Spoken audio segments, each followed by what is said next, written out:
Okay, so for program 2, we're gonna start. You're gonna do it in the same order as program 1. So foam roll, then do the stretches, and then move to the activate and integrate.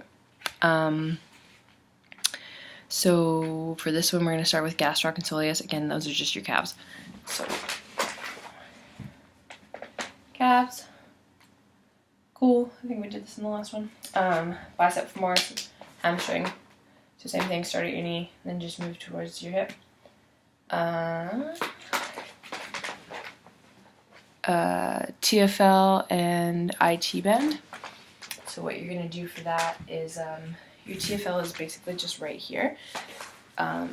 It's a hip flexor, so what you're going to do is like you were going to roll your quads, but just kind of to the outside of your hip and closer to the fold of your hip, if that makes sense. Then IT band. Easiest way to see it. Just start from the knee and then roll down the side of your thigh to your hip. If it is easier, you can just do IT band and then roll once you get to the top into the TFL. It's a less awkward, more natural way to get to it, I guess. So that's totally okay. Then again with the stretches, you're going to stretch your gastroc and soleus. So the same thing as the other program, against the wall. Here for gastroc, and then bend your knee for the soleus. Supine bicep femoris is the same thing. So get here, bring your leg over, and extend your knee. So up, over, extend the knee. Cool. Kneeling TFL. So you're gonna, okay. You're here, and then just terrible angle. Okay. So here, and then lean over. And since you only saw half of that, we'll do it again. Here, and lean over. So you can lean forward into it. Just don't go crazy, like I don't want your back way out here. Just a slight lean into it. Okay, so then once you do those, at least 2 times, if you can, do activate and integrate. So resisted dorsiflexion. Basically what dorsiflexion is, if this is normal, this is dorsiflexion. So just bringing your foot back like this. So what I've done is tied a resistance band to a bench. You can, if you have a cable machine at Concordia, you can use a cable machine. That's totally cool, just low weight. So what you're gonna do is just, you can even get like Ben to hold it or something. Have like a little bro time. That's totally cool. So that's resisted dorsiflexion. Then next you're gonna do resistant plantar flexion and inversion. I did this one for Mike too. So basically, plantar flexion is just the opposite of dorsiflexion. So if dorsiflexion is bringing your foot back towards you, plantar flexion is the exact opposite. So it's pushing your foot down towards the ground. So what I want you to do, this side works better. Okay. So you're gonna wrap the band around your foot twice, so that you still have a little bit of length left on both sides. You're gonna take your other foot, push it against the band, and then you're gonna push down and in. So down and in towards your other leg. Makes sense? Cool. Okay. For the next one, you could use a cable machine if you have it. If you don't, use a band. If you don't have a band, let me know, and I can give you this one and just borrow it for now. But they're like, you can get a pack of 4 for $10, I think, at United Cycle. Or just ask your loving coach, and I'm sure he can get you some. Okay, so again, just tie it around something. For this one, what I want you to do is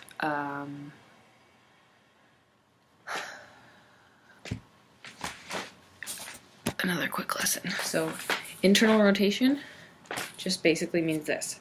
So what I want you to do is be in this position, and then you're going to resist doing that.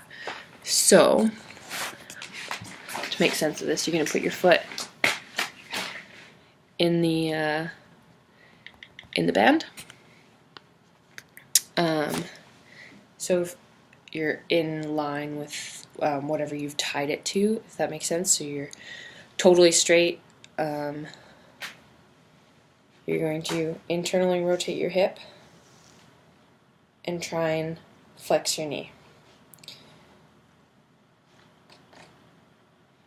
at the same time. So internally rotate and up. Now it's kind of hard to see on the video, so if you are unsure about what I'm saying, just ask me and I can quickly go through it in person. Resisted hip extension, so basically what hip extension is this. So just bringing your hip back. So what you're going to do is use band, use a cable machine if you have one.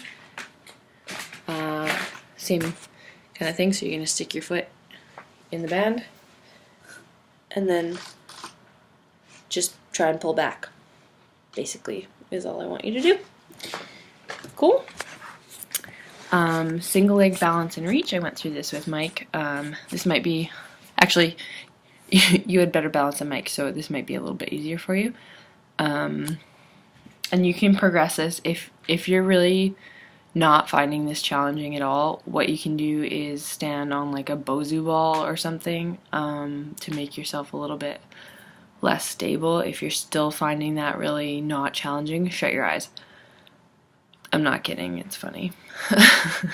You lose a lot of your balance when you can't see. So what I want you to do for 1 rep, you're standing on 1 foot.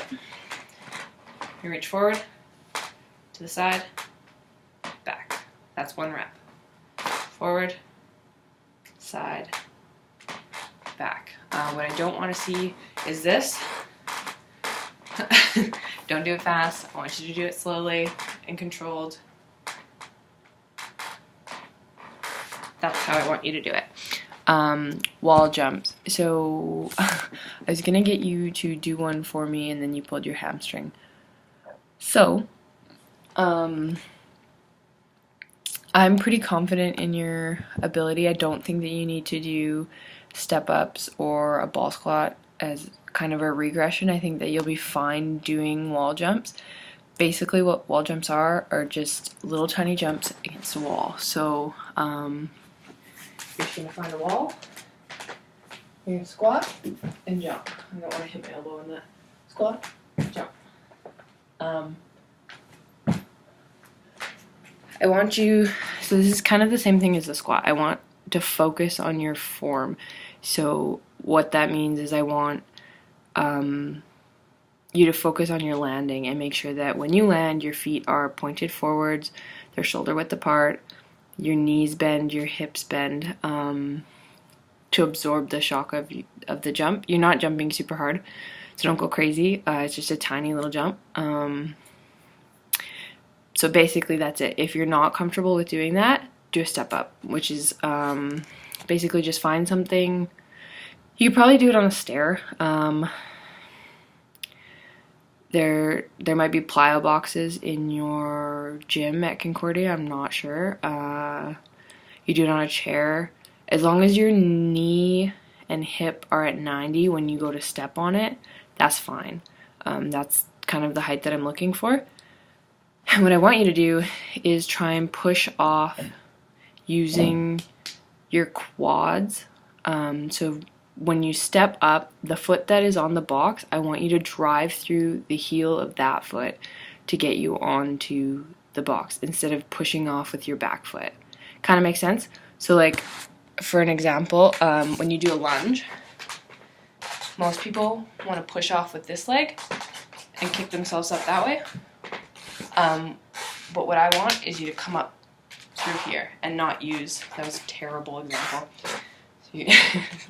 So you're going to lunge, come up using this leg instead of using your back calf to push off. Kind of makes sense? If you're unclear, just let me know. You could probably, like I said, either in yours or in Mike's, you guys could probably get away with doing these at the Kinsman really quick. Especially if you're going to be on the bike. It doesn't take long, and they have all the equipment there, and I should be there most days, so I can help you out if you need help. But yeah, just let me know if this makes sense and if it was helpful.